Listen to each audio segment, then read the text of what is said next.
Good morning, it's Valerie here. Happy Sunday to you.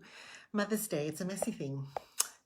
And here is why I think it's a messy thing. When you are a female, from the age of, depending how old you are, but pretty much by about adolescence, early adolescence, you have a monthly reminder of the possibility that you are able to inherit a role called motherhood. And when you're younger, and every month this comes, you see it as a big inconvenience. For some, it's terrifying. And as you grow, you quietly accept that this is your lot in life every month. And I think the desire of motherhood is a deeply biological one. As a woman, you can't run away from that monthly reminder until you hit a certain season in life. And along the way, we might then develop some desires that actually want motherhood, want to have children. And the monthly reminder becomes something of a hopeful watch. And for many of us, that hopeful watch then becomes devastating disappointment month after month after month, because you realize that having children is really not under your control. Though there is the possibility, and we are reminded every month that there is the possibility, the eventuality is not something we can control.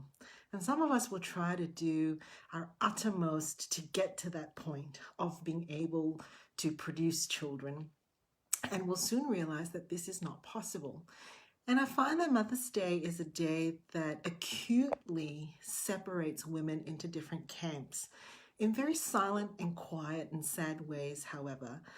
Whereas women have a tendency to be able to rally with one another, support one another, face adversity with one another, Mother's Day is a day that quietly divides us with grief, resentment, anger, hurt. And that is because it's the one area, I also have similar thoughts about Valentine's Day, but it's the one area of our life where we watch and we wonder why others are able to and some of us are not able to. And so Mother's Day is a messy business for that. For some of us, our relationships with our own mothers are messy. It's a day that highlights again another kind of inequality or division amongst our ranks, because some of us will observe that we have very warm, binding relationships with mothers, and some of us will see that that is not what we have. And again, it's another hope that we have to deal with. Some of us have biological mothers, some of us have adopted mothers, some of us don't have either of those.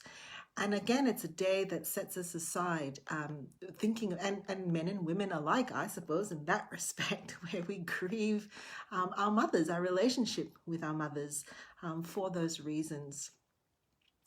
Mother's Day is the sort of day that also brings about for some of us women who have lost children, whether through a miscarriage, a stillbirth, through health, illness, accident.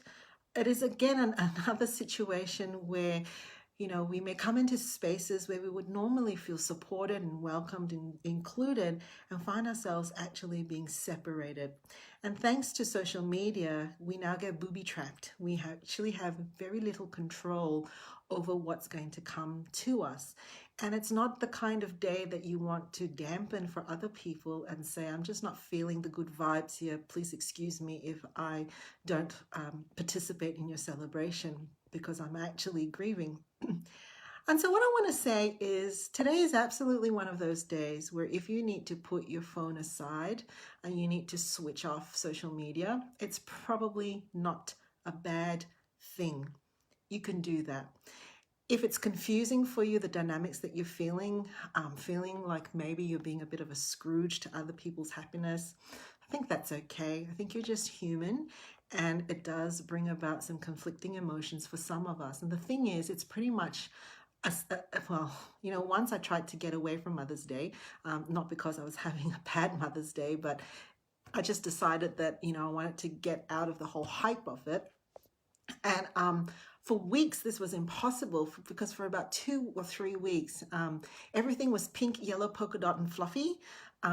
Flowers were everywhere. The words Mother's Day was plastered everywhere. It's really hard to get away from. And so today might be one of those days where if you feel like actually, kind of taking cover. But what I would suggest is, why don't you reach out to the people in your world that do help you to feel like you belong, that do help you to feel that you are loved, and whom you love deeply, And that's a really personal choice. If you've got families, or if other people's children feel like your children, and that's something that you today feel like you can be a part of through physical distancing, why don't you reach out to it? I think it's an incredible private and personal space, and if you can find a way to protect yourself, if these are the things that you are feeling, then please do so. And if it's a day where you also need to feel loved and to love others, then why don't you let some people whom you trust and you feel safe with know that as well, and know that in about tomorrow, it's all going to disappear, right? The pink, they'll still be on sale, the pink, the yellow, fluffy polka dot type of stuff. But in a day or two, it will go away, right? Your pain won't, your ambivalence won't, but at least it won't be, you won't stay in this aggravated space for long.